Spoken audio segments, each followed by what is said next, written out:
Rick Wilson, Director of Scientia, and I'd like to thank you for attending today's lecture. This year's topic and series has been on creativity. So while people in various disciplines around Rice differ in the kinds of questions we ask, the methods we use, what binds us together is the creative impulse we bring to our work.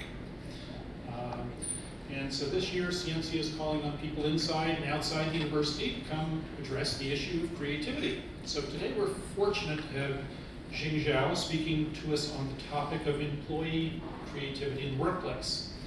So there's a lot has been made of disruptive technologies in business and the role of disruption in creativity. But at the core of innovation is people. So Professor Zhou will take us through some of the insight she's gleaned over time from studying employees and organizations. Professor Zhou received her PhD from the University of Illinois, and from 1996 to 2003, she had an appointment in the business school at Texas A&M University. In 2003, we were lucky enough at Rice to lure her away, or steal her away, as the case may be. And she is currently the Mary Gibbs Jones Professor of Management and Director for Asia Management Research and Education at the Jones Graduate School.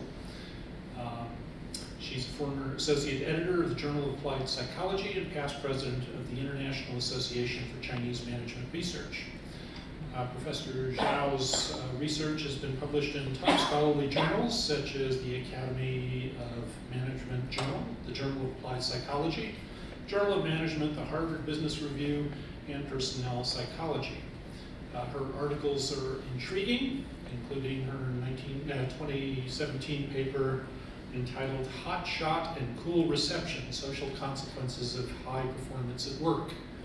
Being neither a hot shot nor a high performer, I'm intrigued by the article and plan on reading it soon. It was published in the Journal of Applied Psychology. I would be remiss to fail to point out that in 2002, Professor Zhou became a fish camp namesake at Texas A&M University, which is an important honor at A&M. It certainly is. So it's my pleasure to introduce Jing Zhou. Looking forward.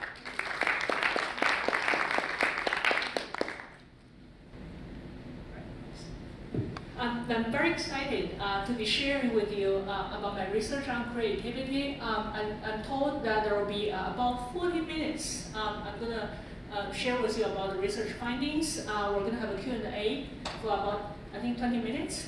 But during the 40 minutes, if anyone has any clarification type of questions, please do feel free to ask.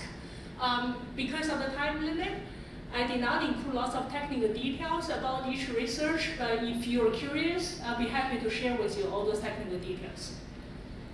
As you can tell, I have a more creative title, Creativity and Innovation, the Secret Sauce for Success. What do I mean by that? Way back when, Edward de Bono said something very intriguing. He said, ideas are the currency for success. It separates you from your competition. Right? A few years ago, IBM conducted a large-scale interview. Because I'm from business school, so most of the research I've done, of course, have to do with business organizations. But research findings about creativity usually have generalizable implications for other fields. So forgive me if I'm citing the IBM study here. So IBM, a few years back, they interviewed about 1,500 CEOs from 60 countries and 33 industries. Pretty much just asked them, if you envision tomorrow's leader, what are the core leadership competencies a leader needs to have? Now, this is an open-ended question. It's not like you already have questions for them to fill out yes or no and the degree to which they agree with you, but really open-ended. Just name the most important leadership competency for the future. So this group of leaders independently named creativity as the most important leadership competence. So this was the first time ever that in any leadership survey, especially on the top managers, that they named creativity as the most important leadership competence. So what do they mean by that? IBM did a follow-up study, and then those follow-up studies revealed that what they mean is the essentially two things. First is leaders themselves need to be able to think creatively. And second is the leaders need to build a creative organization. In other words, the leaders need to enable others to be creative. So this is from the IBM study. Close to home in Houston, we have this innovation district. We have a very nice design, nice architecture, and the rice, of course, is involved in that. Why we already have very strong companies here, great industry here, why we still need an innovation industry? As we all know, disruptive technologies are emerging faster than ever. So a lot of things we're used to be doing may no longer be around for long. So we feel the almost a threat to understand how to enhance innovation and how to embrace creativity. But one might ask, is this all there is to have nice real estate, to have lots of resources, to have money? So if our goal is to enhance creativity and innovation, what are the key things we need to do to get that?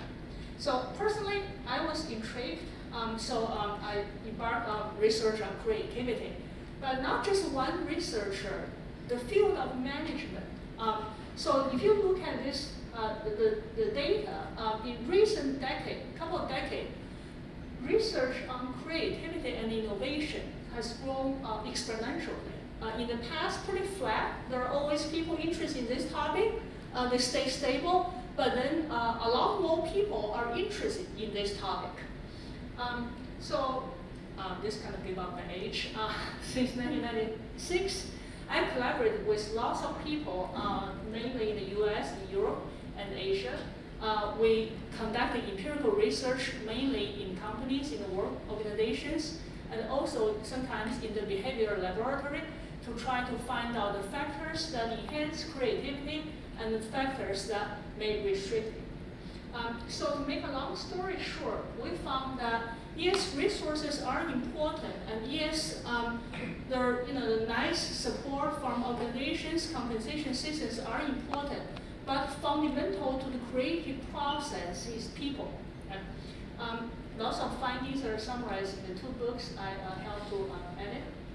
So what do we mean by the most important thing have to do with people? So to use layperson's terms, there are several things. If we address those things, we will have a better chance of enhancing creativity and innovation in work organizations. The first thing is what we call the mindset. Very surprisingly, lots of people do not have the right mindset for creativity. Either they feel this has nothing to do with me. I'm not in the creative industry. I'm not an artist. I'm not a student of creative writing, so this has nothing to do with my line of work.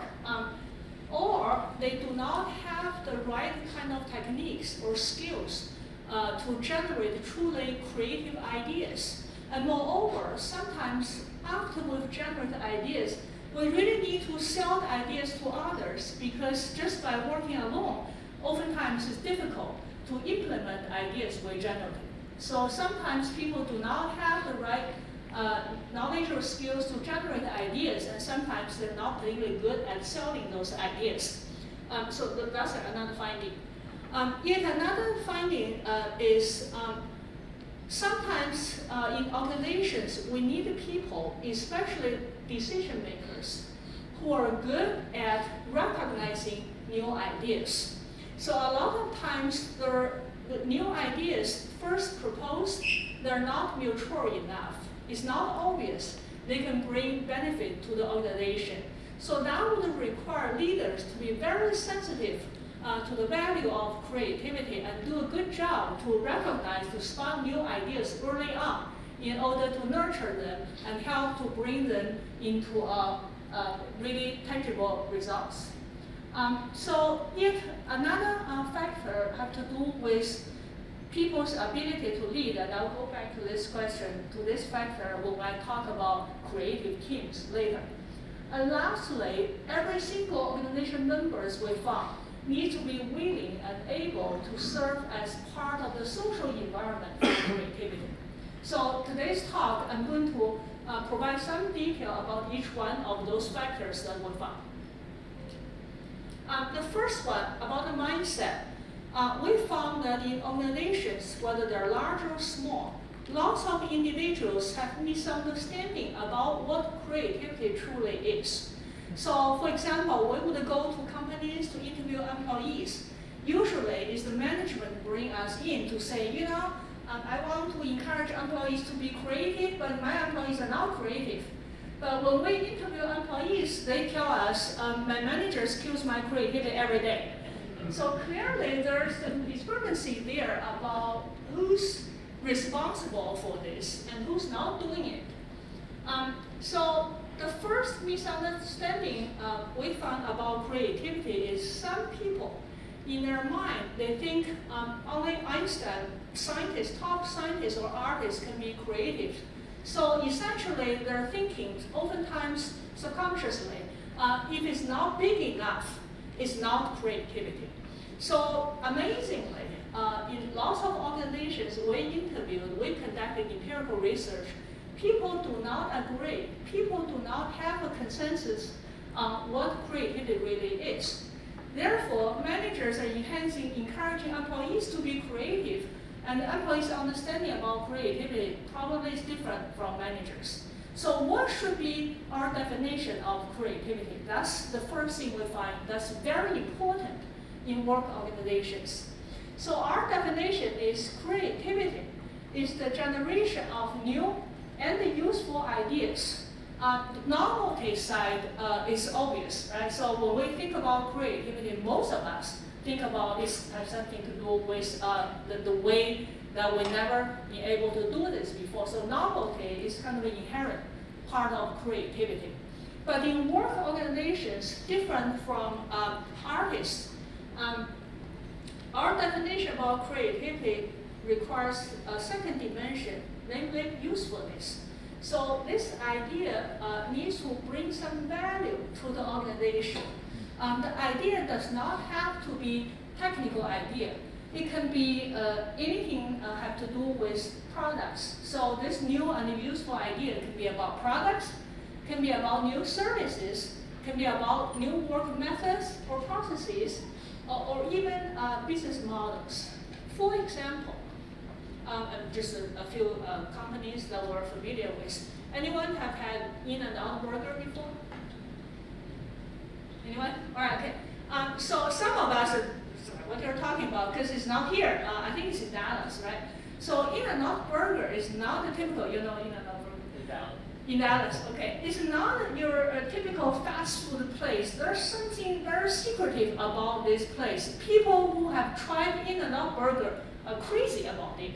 There have been rumors, there are bulletin boards, and people are talking about when In-N-Out burger is going to come to town. So there's a strong, amazing, passionate feeling about In-N-Out burger. So what makes that burger is a burger, right? So why this is so intriguing, right? So it turns out In-N-Out burger, their product, yeah, it's hamburger, so that's not creativity, but they have this thing called the secret menu.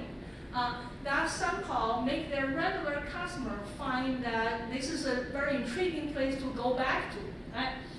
In addition, their work method is different from regular fast food place. So there's certain element of creativity in there. For example, their marketing is quite secretive. You don't see them on the NFL, Super Bowl advertisements. Not like say Papa John's, the pizza place. They don't ever do that sort of advertisement.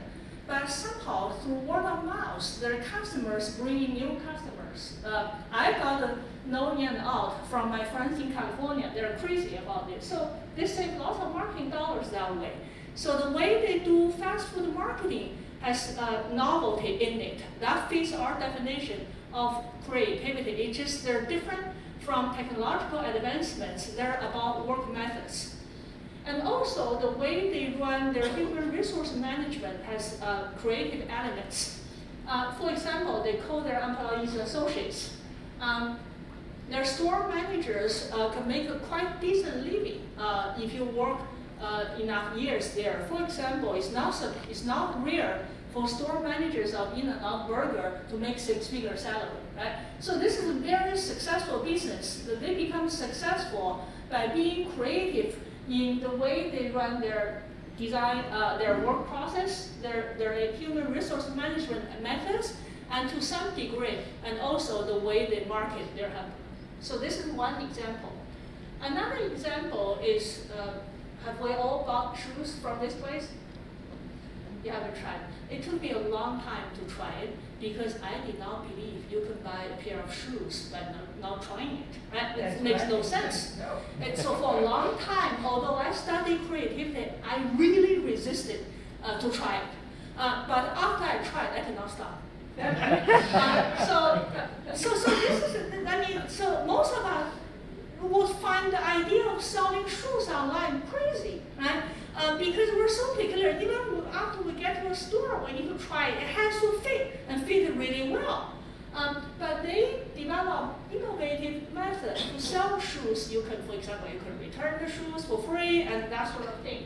So although this is now the sort of a disruptive technology, but their work method and the way they sell their shoes, the way that they help you to make the process easy, convenient, it has element of creativity. So that, again, fits our definition of creativity.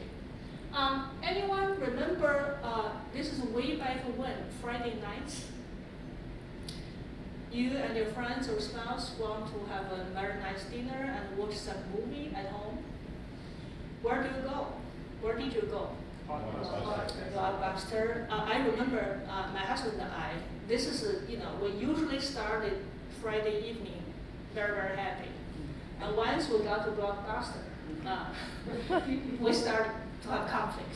You go through wars of video cassette, we can never agree what to check out, what to borrow. And eventually, usually I give up. I just say, you check out the film, you know my taste, you get the film. Of course, he tried real hard and thought he borrowed some movies that I would like. And once we get home, usually I'm very disappointed and say, this is just, I worked so hard all week long. And the Friday night is my night, and this is the movie you got. So Netflix, their creativity is the business model. So they say, okay, well, you don't have to physically go to a store to look through those walls of things, right? You can easily do that by doing this online. So their business model, namely how they satisfy their customers, how they make a profit, is novel relative to other people in the same industry. And of course, we're all familiar with Uber. So Uber, this is it's a taxi, it's a car service company, but they don't own any cars. What they do, novelty has to do with they bring people who need transportation and people who have actual excessive capacity together, so they become platform. So this platform idea is a creative idea from a strategy perspective. So far I've given several examples. I did not give any obvious examples, such as self-driving cars, the AI, and new technology. But the examples I've given have to do with not just new technology, but more about new elements you add to your products, your service, your work methods, and even business models. So the first thing from the research we found is if an organization wanted to enhance creativity and innovation in their organization, they first need to have the same definition of what creativity is. It's the generation of novel and the useful ideas. That can be any one aspect I listed up there. Creativity, what it is not? It's not, usually when we do research on creativity in business school, we don't treat creativity as a potential. We treat that as an actual outcome. It's something that's measurable. We don't say, oh, you have the creative ability. When we say creativity, you already have generated an idea that potentially is implementable. So that when we try to enhance creativity in the organization, we need to agree on this is an outcome orientation. This is not your potential. So based on this definition, then creativity is desirable in all sorts of jobs, in whatever functional area you work in. So what about innovation? Usually we define innovation as the implementation of creative ideas. So you see, if our job is to enhance, is to build an innovative organization, then we need to do two things right. One is to help people to generate truly good ideas. By good, in business organizations, I mean they're new, they're novel, and also useful, right? So we need to do a good job to enhance employee creativity. After we have ideas from employees, we need to find a way to implement those ideas. So both need to be done and done well to fit the definition of the innovative organization. Okay. So that was the first problem with when we found that the companies cannot be creative is their mindset. They don't have this common understanding. The second problem we found in organizations when they don't do a good job to enhance creativity or get innovation is they have this misunderstanding that creativity is the act of a lone genius. Somebody goes home and boom, there's an aha moment and they're creative. In reality, of course, that's just a misunderstanding. In reality, creativity goes through a series of processes. So this is as much a social process as a cognitive process. What does that mean? It means it goes from the first step, problem identification. So someone identifies a problem. Where does this problem come from? It could come from customer needs. Customers have certain needs that are not satisfied, right? For example, the Netflix example I shared with you, that was a clear customer hidden needs. In business school, we call that the pinpoint, right? Customer have some needs unsatisfied, although they cannot quite articulate, but there's a pinpoint there we need to satisfy. So that's problem identification.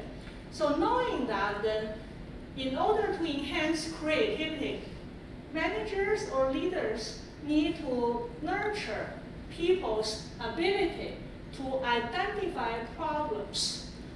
Maybe the problem have to do with their own organization, their current work process is not efficient, or has to do with their customers' needs. But there should be effort, should be very conscious effort at identifying problems.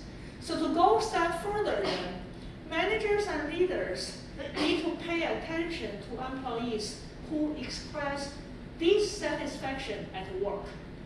So if your work organization has everybody who's incredibly happy and content every day, you need to ask the question, are you doing enough to encourage people, to motivate people to find out room for improvement, right?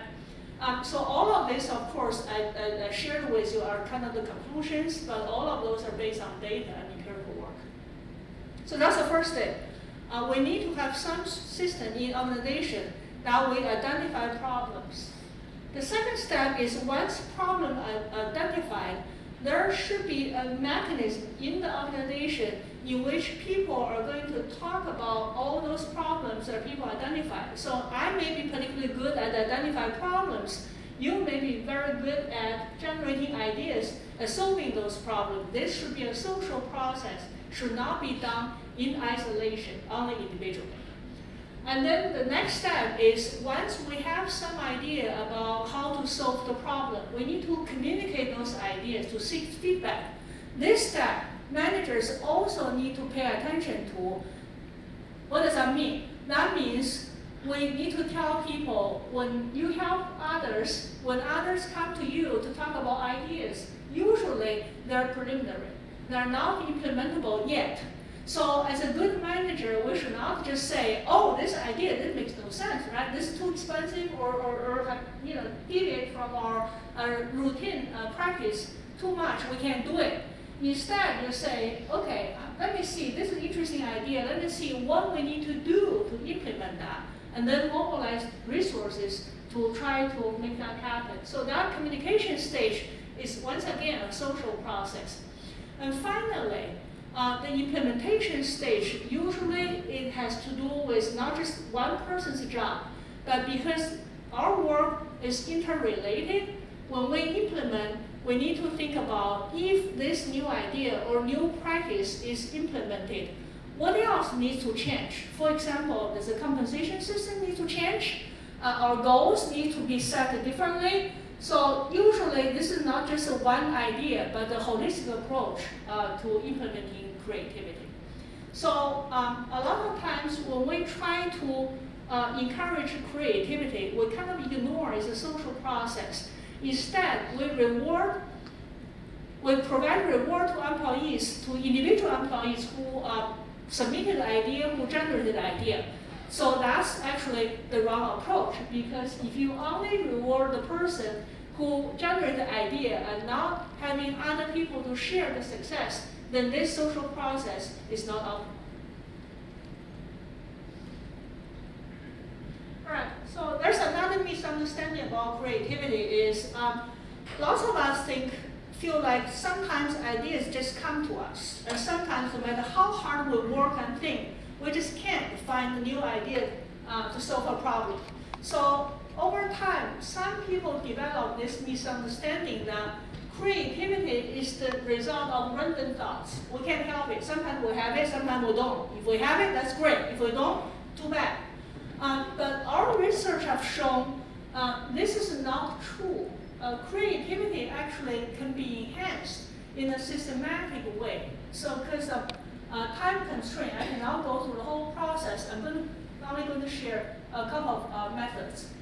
So one method to have a sustainable stream of good ideas coming to you is to do what? Is to build weak ties with other people. So this, obviously, for those of you who are familiar with, this is social network research, which I use in my work.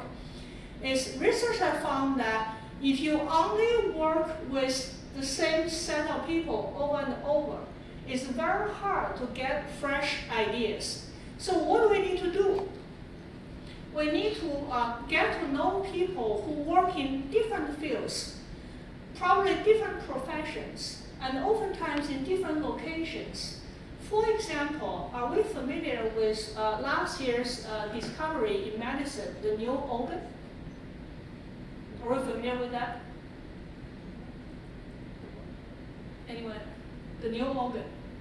The new organ? Yeah, the new organ. Okay, yeah. So we know liver, kidney, those are organs in our body. So last year there's a discovery done by people at NYU School of Medicine. They discovered a new organ. So why, after so many years, only now we know the existence of this new organ?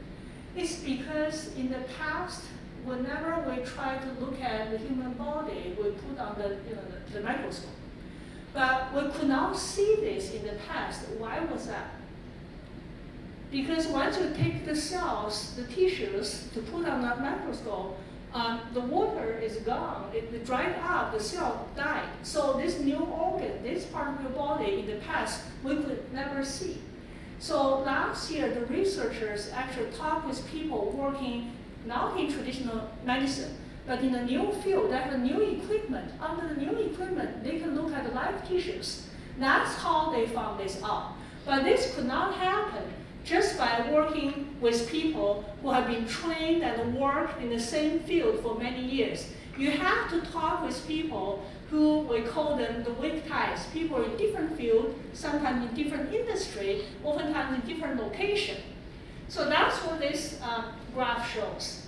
So if we don't have enough weak ties, meaning people we know but do not interact very frequently, right? We call them weak ties. Strong ties means, for example, my great colleague Barb is back there. She and I know each other really well, and we like each other a lot. We're very supportive to each other. But those are called the strong ties, right? Strong ties is great for implementing new ideas, but not necessarily good for coming up with fresh ideas. Right? So this graph here shows if you don't have a large number of weak ties, you have hard time to come up with new ideas. On the other hand, if you have too many weak ties, I know many people all over the world that keep in contact with them either through email or phone call or Skype and all that, then I don't have time to absorb the information they provide me, to digest the new information, to think about how to apply those information to my own job. It's kind of beyond my mental capacity. So too many weak ties is not good for creativity. And too few, you do not have inspiration. So each one of us needs to figure out what would be the optimal number of weak ties we should maintain in order to get new creative ideas. Right? So that's what this figure suggests. Moreover, we also need to ask ourselves, what's my values? Is my value really, do I really emphasize stay with tradition, do not deviate from social norms, or am I pretty open about try new things and take some risks? What does this mean? So this empirical data show, recall that the previous plot, we said there's an optimal for each one of us. There's an optimal number of weak ties we need to maintain for creativity. But the next one shows, well, if you look at here in the middle, say two people, one has the median number of weak ties and have high creativity, high degrees of creativity, but this same, another person have the same number of weak ties, but why the second person's creativity is lower than the first one? It turns out this has to do with our individual values. Right? So in my field, this is called interaction effect. It's the interaction between your position in your social network and your personal values about tradition, about how much we should stick to tradition and not willing to change. So those two people have exactly the same number of weak ties, but one person really emphasized stick to tradition. We call this variable high conformity value.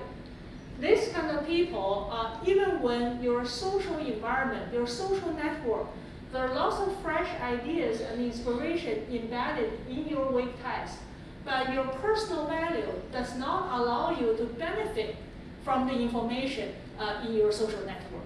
So in addition to put ourselves in contact with people who may have fresh ideas, even when they're in different industry, we also need to check our own personal value in terms of how much risk we're willing to take and how much we emphasize stay with tradition. So that's what I mean by interaction effect. All right. So the previous set of results I shared with you, of course, they presented in several papers, but by and large, they say suggest that one way to become more creative is to build your own optimal number of social ties. Right? There's a second technique that can help us to generate good creative ideas. We call them analogical thinking. So a lot of things people do in different fields, the principle behind them is actually quite similar. I will give a few examples. For example, Uber, we're very familiar with, right? The simplistic way to think about this is a taxi service. Airbnb, hotel, right? They're in kind of, traditionally they're in different industry, either a taxi company or a hotel industry. But those two new phenomena, two new businesses, they share something in common. What do they have in common? The new hotel company does not have any hotel, and the new taxi company does not really have own any cars, any taxi cars, right? So what they do have in common is they're the platform. They bring people who have resources, actual resources, slight resource, and people who need those resources together. So research has found that if we engage in analogical thinking, that will help us to come up with good ideas in a reliable and sustainable way, right? Another example, of course, is way back when we buy property for vacation, we have this idea about timeshare, right? Similar idea.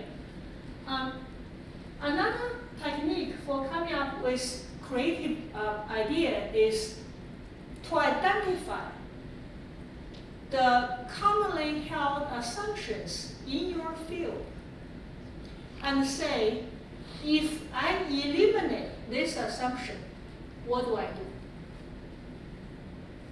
Right? So a lot of times we say creativity is to think outside the box. A lot of times the box that limits our creativity is the assumption we've established in our field. So in any field, there are experts in engineering here, in humanities or social science here. In any given field, over time, there are assumptions that we all agree that those are the things that cannot be changed. But if you look at the disruptive technology recently, a lot of things are done because they challenge the fundamental assumptions. For example, self-driving car. I mean, you can't imagine way back with decades earlier, unless you see those in science fiction movies, right? Cars will always feel like people need to drive a car. You have to, because otherwise you have accidents. People get killed, got injured, right? You have to be able to see. But a self-driving car, of course, challenged the fundamental assumption about what cars and their relationship with us were. So because of time limit, I don't have time to go into much detail, but this is a very useful technique, is when we try to be creative, we can sit down and ask, in my industry, in my line of work, what are the commonly held assumptions? If I eliminate those assumptions, what do I get? For example, recently there's doctors from a local famous healthcare enterprise, I'm not going to name them. So they come to me, they say, wait, I'm a good surgeon, so usually the medical devices company come to us to get ideas.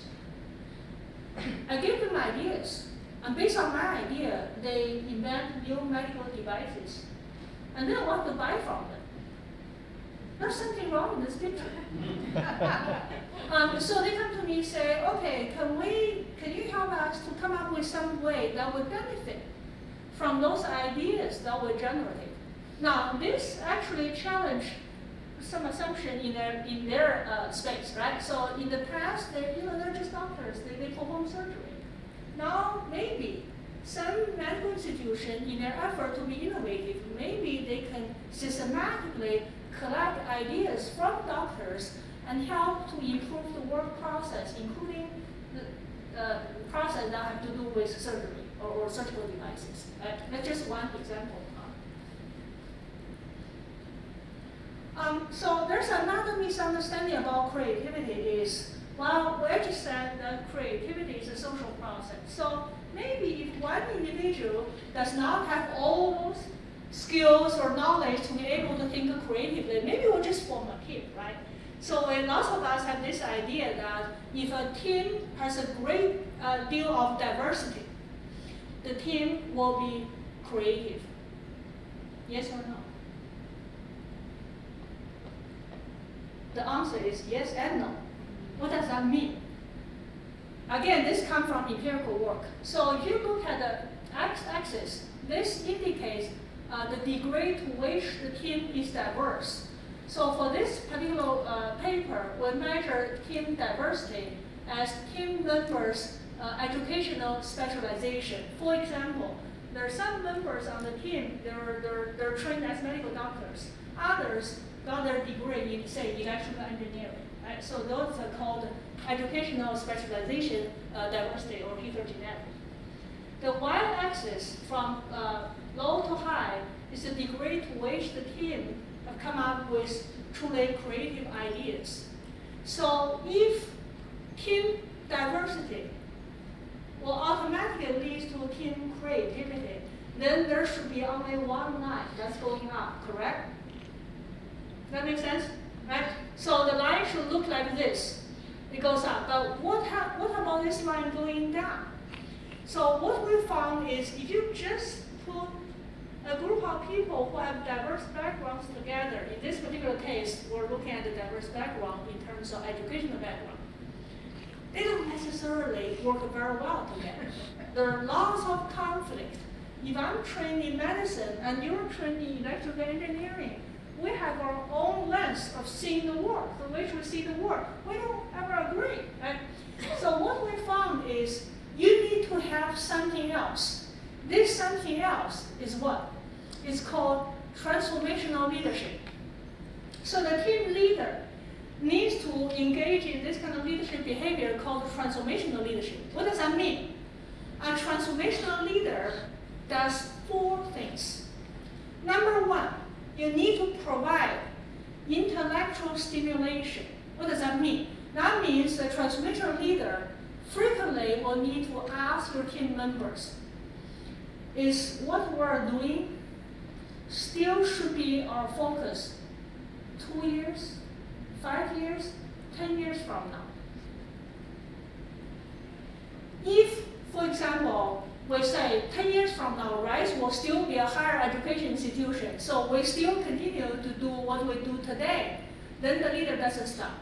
The leader should ask, if we don't change what we do, how about think about, is there a better way of delivering our product or service? In our cases, is there a better way of conducting research or providing educational experience to our students? Right? So the first dimension of transformational leadership requires the leader to constantly ask members, colleagues, first, given what we know about the future, the technological advancement, is what we do today still the thing we need to do 5 years from now or 10 years from now? Even if the answer is yes, you ask, is there a better way of doing that? By better, I mean, is more effective or lower cost, right?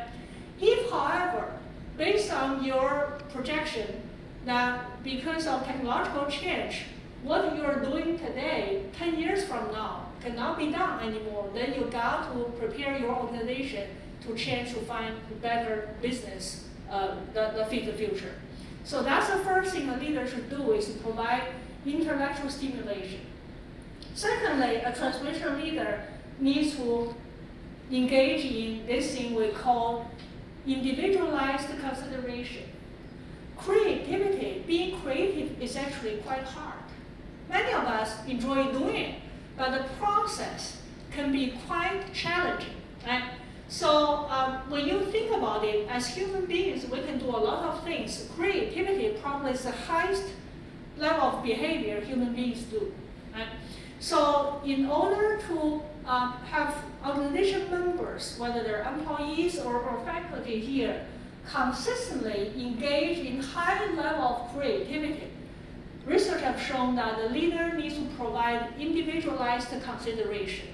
Depending on different individuals' needs and wants, you help find the opportunity for the person to use his or her strength, and then help to compensate for the weakness, individualized consideration. So that's the second dimension of what a transformational leader would do. The third dimension is a transformational leader needs to provide this thing we call inspirational motivation. We can't just assume every organization member can just somehow be great self-motivator. We can go to work every day being happy. Warren Buffett once said that he's singing to work every day. He drives to work and sings. Wouldn't that be nice if all our people in our building are like that? But you can't, as a leader, we can't count on every member being that enthusiastic going to work every day. So as a leader, you need to find a way, from time to time, provide inspirational motivation.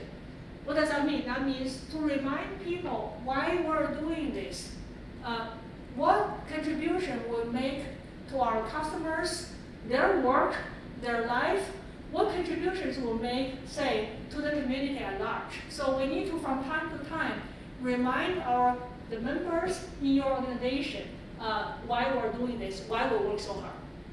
So that's the third thing a transformation leader will do.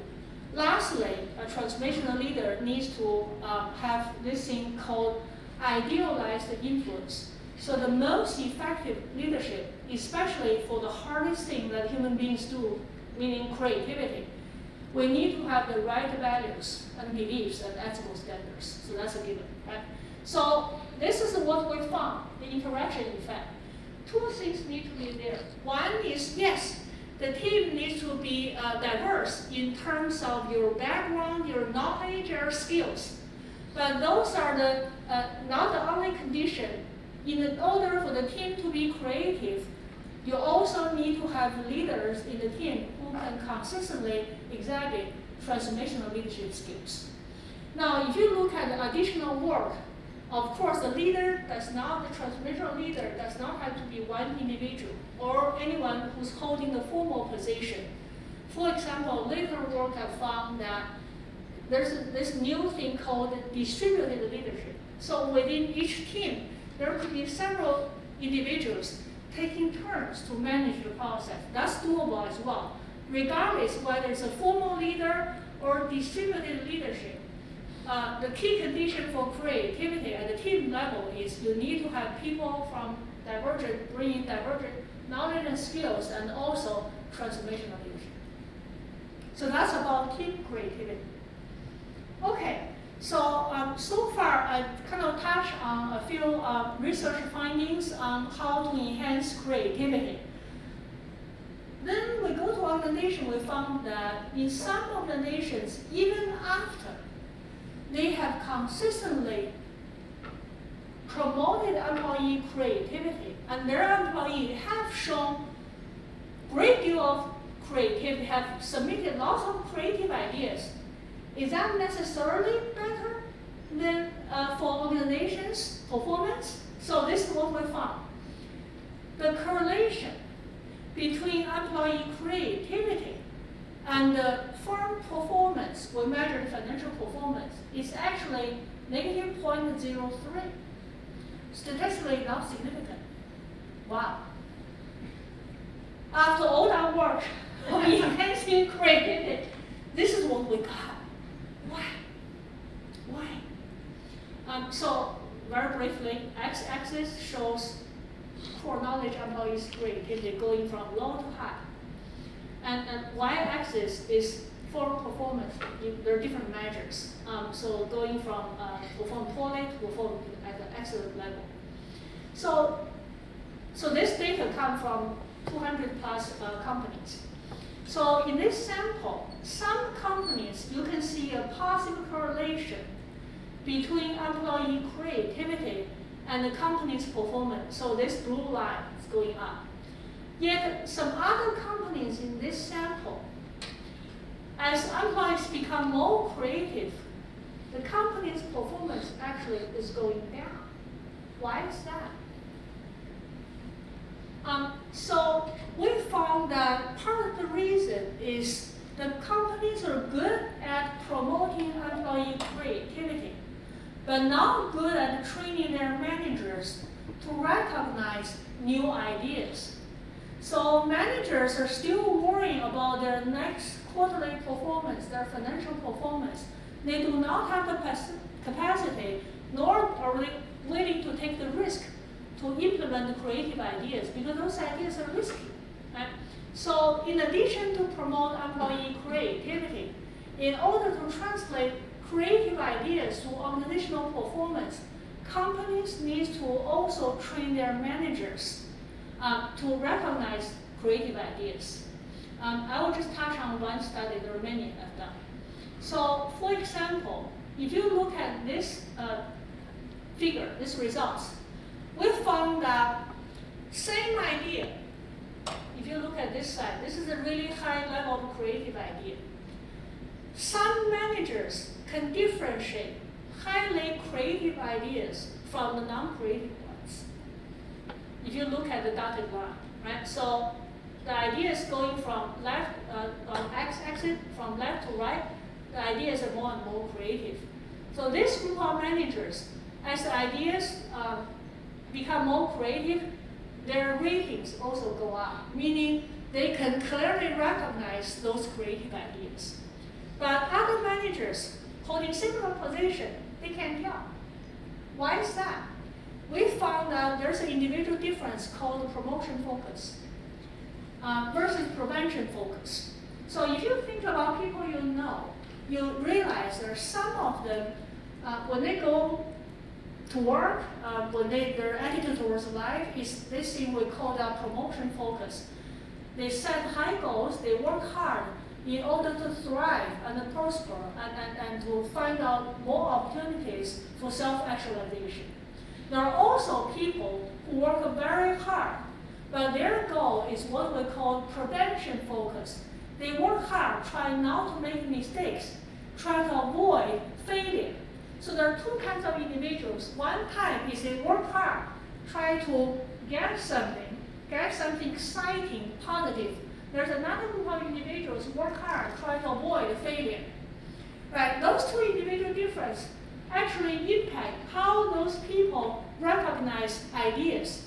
Same idea, if we control the level of creativity, managers or any individual, when they have promotion focus, they do a better job at recognizing creative ideas.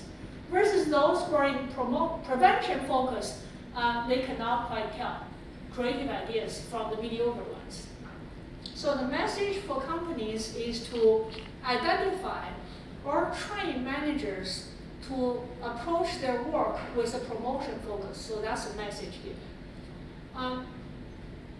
There are other results we found. I'm just going to touch on one of them. Is organizational culture, of course, is also important. So if you look at this x-axis, this is the new human resource management practices. On this side, this is a highly innovative human resource management practices. In companies, again, this is done in real organizations. In companies that have an organizational culture that emphasizes innovation, so this group of organization, the more you present them with ideas, those ideas, the higher those ideas are high creativity, the more likely you actually see them.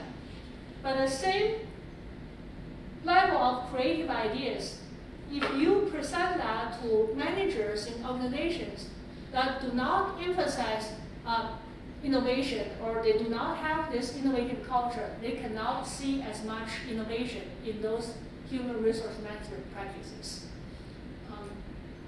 We'll skip those. So in conclusion, there are several things from this set of empirical work we can conclude.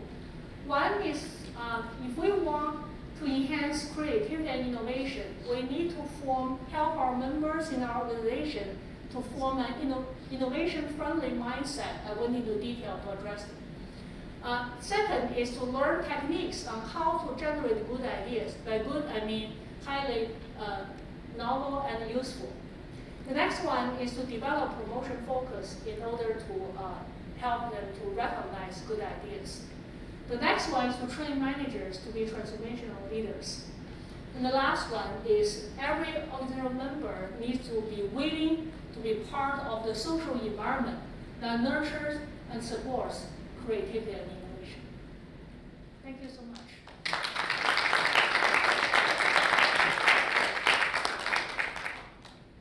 We have a few minutes for questions.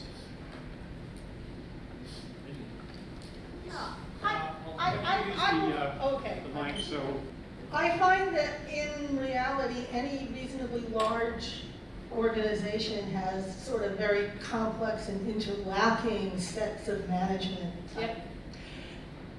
And in my experience, the most aggressively preventive mindset is found in the legal department. And I would just like your comment on that, because in not only my personal experiences, my husband's an ExxonMobil, you know, that you're constantly banging up against people who want to make sure nothing bad happens. Sure. So we have different job descriptions. We play different roles in our organization. The legal department, necessarily, they need to make sure we comply, right? So in organization, then we can't let creativity, we can't just say everybody be creative now, right? We all need to enhance both creativity and the routine way of doing things. For example, safety, this is not something to play around. So this is the manager's job to differentiate which area we try to be creative now. Have to do with products or service or work methods. For example, to reduce costs or to discover new revenue streams. But there are also certain red lines that we need to make sure, right? So that's why to enhance creativity, we need to both focusing on the idea generation stage and also the idea selection stage. We can't just say everybody has your own idea and let's just feel free to do whatever. Great question. I'm going to take the mic up, but as I'm walking up there, I have a question. Much of what you talked about seemed to be from the demand side. So new ideas are being generated by consumers, and then the question is, can businesses respond? And yet there's an enormous amount of creativity that's done on thinking of new things that consumers may not even need. Right. That's a great. So essentially, there are two kinds of, when you think about creative idea, how do you do that? There are two kinds. One is you identify consumers' need. So going that backward, right? This is your need. Let me figure out how to satisfy that. Another is to ask the question, what are my knowledge key competencies? How am I going to leverage my knowledge and key competency to discover something for the marketplace? Usually in the business organization, both types of creativity are needed. Right? One is to explicitly ask them. Another is you based on your core competence, you develop them and try to sell them. That's a very simplistic way to answer the question. Yeah, in your study, did you find the size of the companies matter? Yeah. Of course, for larger company, as the size of the company goes up, it's getting harder. There are lots of rigid rules, procedures, and the red lines. So it's always a challenge for large corporation to keep this entrepreneurial spirit to constantly come up with new ideas. There's a hope. So large companies, I didn't have time to really look at it, to talk about that, but we found that to enhance corporate innovation, there's a model my co-author and I developed. We call that the PEP model, PEP, right? So the first element is the people side. I kind of touch on some of them, but not all of them.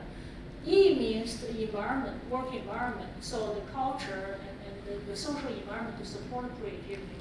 Yet the second P is the creativity relevant process. So for example, in large companies, you can have incubators or this thing called intrapreneurship. Right? You can have teams of people, give them assignment to come up with new ideas. Right? So it can be done, to make a long story short, but all three aspects need to be there. The people side, the environment side, and the creativity specific process. Just a quick comment and a question. People blame the lawyers a lot. I think it's the accountants, number one. I think Well, it does seem like there are institutional blocks that are there that provide a drag. Anyway, the question is, I wasn't surprised when you showed that sometimes companies' productivity profits can go down with increased creativity, because there's a well-known phenomenon of the first person to invent a technology doesn't always benefit, like Bell Labs, make no money off the transistor. Yeah. So Bell Labs and also Xerox Innovation Center in California, they're a classic example of employees are very good at coming up with new ideas, but the company did not do a good job to implement them. So for this reason, at the outset, I said, in order to be innovative, you need to do both. You need to enhance idea generation and also idea implementation. There are lots of examples. Think about digital camera. Think about who was the inventor of digital camera? Right, Kodak, but they did not do it, right? So their employee is still there. I wanted to say something in defense of AT&T. Okay. AT&T had very specific problems before 1920 that they needed desperately solutions for, that they didn't have any idea of how to solve those problems. Very specific problems. So what happened is they were trying to establish themselves as a monopoly, and the government not too happy about that. So there was a rule that any technical idea that AT&T or Bell came up with was going into the public domain. And so they actually solved the problems that most trouble actually found new ideas, a lot of new ideas.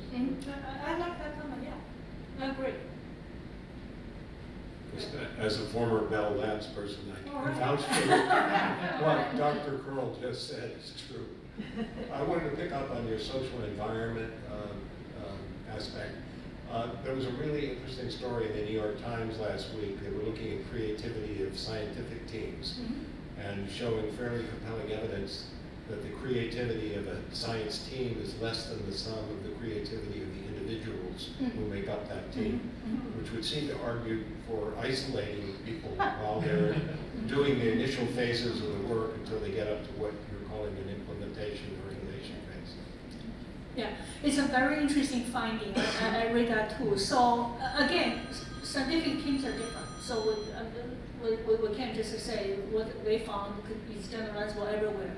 But usually the teams, including R&D or scientific teams, that kind of not as creative is they ended up kind of being influenced by their collective mindset. So they come up with lots of ideas that are more or less incremental, not frame breaking. So it's not a good idea to keep the team membership stable. It would be a good idea to kind of have new members rotating. That's a better way to have fresh ideas. Thank you. We have time for one more question. Sid? How would this method or this style of analysis apply to the university? You're lucky, you know. So just, I was tempted to say that just give faculty lots of money and leave them alone.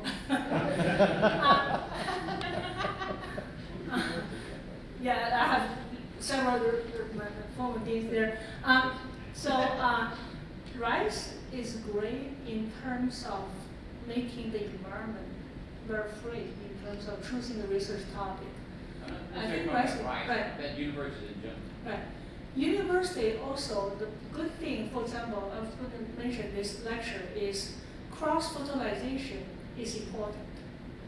For the university setting, if going back to that comment, if the research team is fairly stable, usually the university can come up with lots of papers and ideas, but they ended up just being incremental.